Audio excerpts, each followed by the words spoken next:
السلام عليكم ورحمة الله وبركاته. اللهم صل وسلم وبارك على سيدنا محمد. يا مساء الفل على عيونكم، ازيكم حبايب قلبي؟ عاملين ايه؟ يا رب تكونوا بخير، يومكم كله خير وفرحة وبركة وتفاؤل.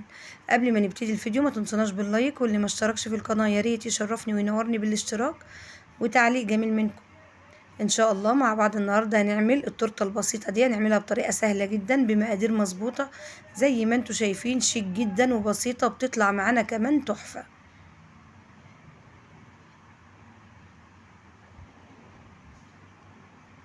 حلوة جدا يا جماعة. نقول بسم الله والصلاة والسلام على أشرف خلق الله، وندخل على بركة الله نبتدي الفيديو. أنا هستعمل بقى في الكيك ده كليته 4 بيضات. هقسمه، يعني مثلا أنا عاملة صينيتين مقاس 26، هحط في كل صينية بيضتين، حوالي مع كل بيضتين بحط حوالي تلت كوباية سكر، ومعلقة من الخل، طبعا بيض يعني فانيليا. انا بدال ما بحط الاربع بيضات وبعمل الكمية كلها مرة واحدة، لا، انت لما بتقسمي الكمية بتتضاعف كمية الاسبونج، بيبقى حلو جدا معانا. يبقى حطينا بيضتين، حوالي تلت كوباية سكر فانيليا، وحطينا ونحط كمان معلقة كبيرة من محسن الجل، وحطينا حوالي كوباية وربع من الدقيق منخولين، معاهم معلقتين من النشا، وكمان معلقة من الكيك شيف او البيكنج باودر.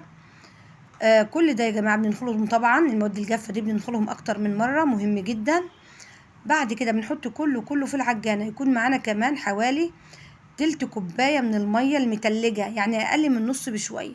مية يكون فيها يا ريت مكعبات من التلج. طبعا قبل ما نشتغل في أي حاجة فرننا ساخن على درجة حرارة 180، السلك في الرف اللي في النص.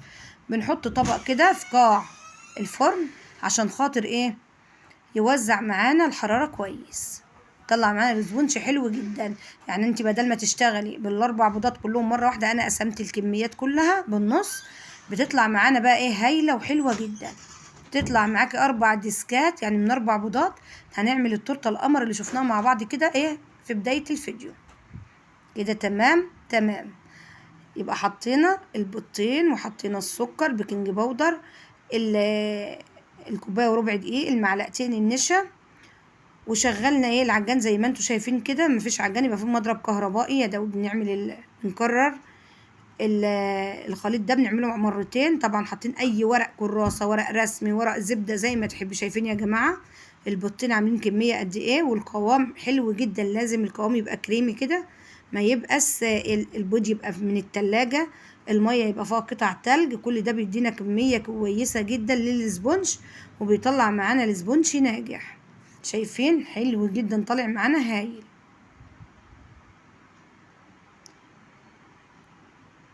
شايفين حلوة قوي، بيطلع معانا كميته حلوة. بنسويها دي ايه، يجي في مقاس 24 او 26، بيبقى تحفة. كل ما تقللي حجم الصينية كل ما يطلع معاكي الاسبونج عالي، بس انا شايفة ان حجمها كان مناسب جدا. بالراحة كده بنسويه. شايفين عملت المقدار في صينيتين. بعد ما دخل الفرن معانا بقى بياخد حوالي يا جماعة نص ساعة، استوى معانا وبقى تحفة. بنغطيه تاني يوم او لا يقل عن 4. شايفين طلع معايا كل صينية قطعتها لديسكين. وطبعا بنعين الطبقة اللي هي من فوق خالص الملزقة دي، وبنسيبه لا اما من بالليل للصبح، لا اما لا يقل عن 6 7 ساعات لحد ما يهدى معانا خالص، عشان ما يفرولش. زي ما انتم شايفين الكريمة بتاعتنا متماسكة وحلوة جدا.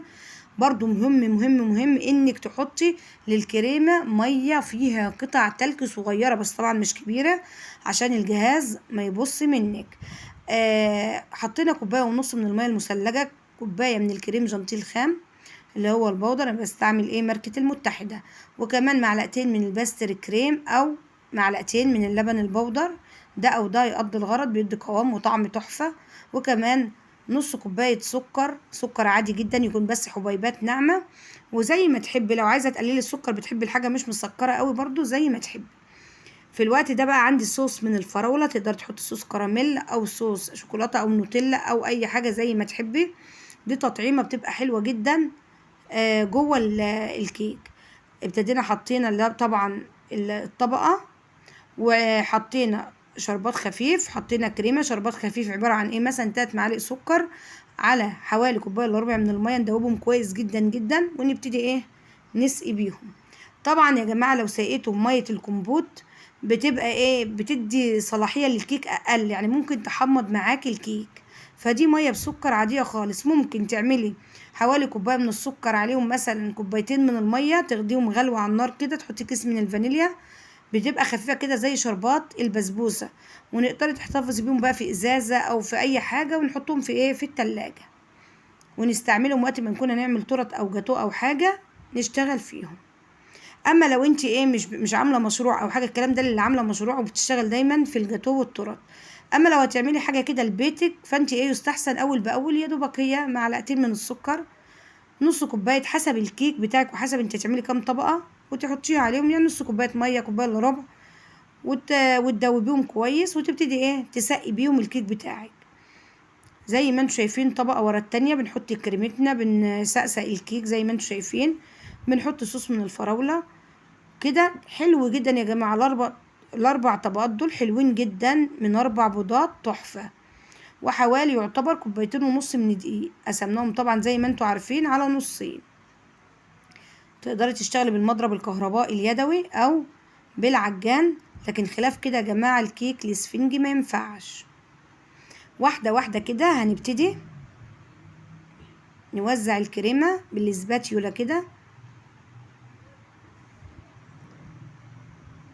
بتحطي كريمه كويس جدا في الجوانب، وبعد كده ايه بتساويها زي ما انتم شايفين، بتساوي معانا بمنتهى السهوله. احنا الاول بنسويها كده شويه، وبعد كده بنزود كريمه تاني عشان بس الفتافيت.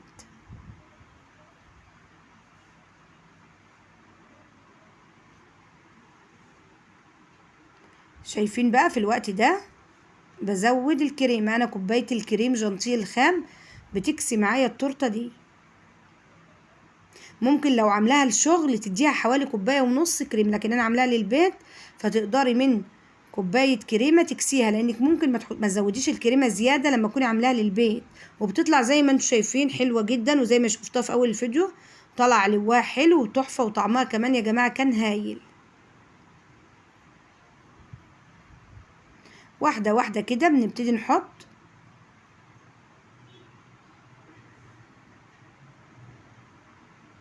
نتاكد بقى ان الايه كل حاجه. واول كمان ما بعمل الكريمه بشيل شويه كده في القمع، عشان لو حبيت اعمل روزيتات بعملهم برضو من نفس الكريمه. اول ما بتشتغلي وتعملي الكريمه كده بتاخدي ايه حبه في القمع اللي هتشتغلي بيه، ويكون محطوط فيه طبعا التب بتاعه، وبنحطه في التلاجة. مجرد ما بنخلص الكريمه ونعمل روزيتات او حاجه تقدري تشتغلي بيها. اسكرابر مشرشر كده، وعلى طول على طول بتبص تلاقيها ظبطت معانا، وعشرة على عشرة. شايفين بتطلع معانا تحفه، بيداري اي دفوهات في الكيك، بتبقى حلوه جدا. علواها حلو يا جماعه قوي، طالعه معانا تحفه، وكمان الكيك بتاعها بيطلع في منتهى الجمال. امشوا كده بنفس الطريقه وان شاء الله تطلع معاكم احسن من كده. بتاخد معانا من تلت ساعه لنص ساعه في الفرن. طبعا ما تفتحيش الفرن خالص يا جماعه قبل 25 دقيقه.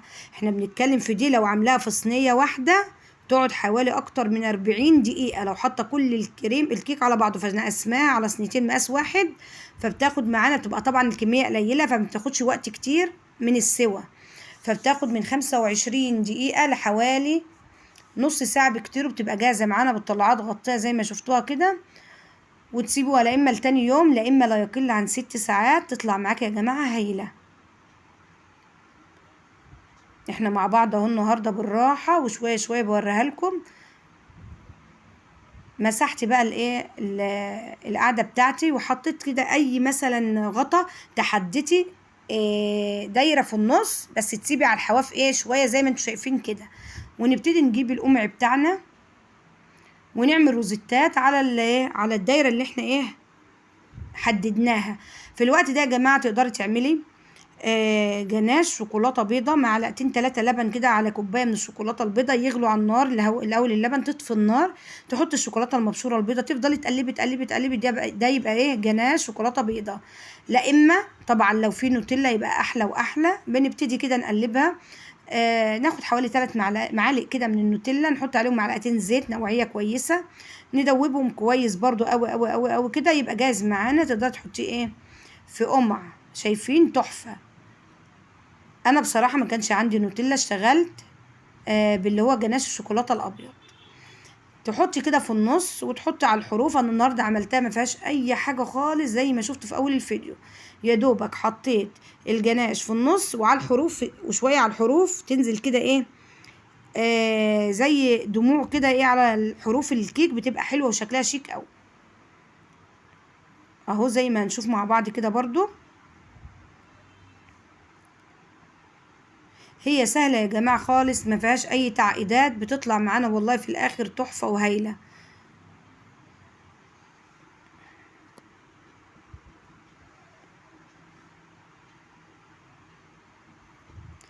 واحده واحده كده خلصناها زي ما انتم شايفين طالعه معانا تمام. مفيش اي حاجه غير ان حطيت اسبرينكيلات رفيعه اللي هو البونبون الرفيع ده.